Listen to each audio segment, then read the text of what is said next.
Hi friends, तर स्वागत आहे तुम्हा सर्वांचं पुन्हा एकदा आपल्या छोट्याशा मिनी ब्लॉगमध्ये. तर बरेच दिवस झाले कुठला ब्लॉग आला नाही, कारण ते मी तुम्हाला पुढे सांगणारच आहे. तर सगळ्यात अगोदर ना इथं छान अशी उपवासाची साबुदाणा खीर बनवूया. तर साबुदाणा खीर बनवण्यासाठी इथं मी ना गॅसवर एक पातेलं ठेवलं. त्यामध्ये शेंगदाण्याचा आवडधवड कूट करून घेतलेला आहे. त्यामध्ये 1 चमचा तेल घातलं आणि छान असा भाजून घेतला आपला शेंगदाणे.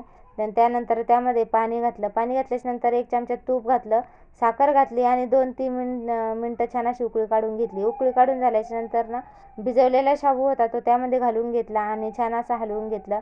आधी 5 ते 7 मिनटं त्याला छान असं शिजवून घेतलं आणि बघू शकता इथं छान आपली साबुदाणा खीर तयार आहे. उपवासासाठी एकदम परफेक्ट आहे.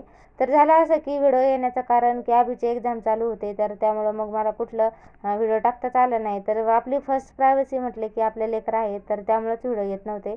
बाकी व्हिडिओ आवडल्यास लाईक करा आणि चॅनलला मात्र सबस्क्राईब करा. बाय.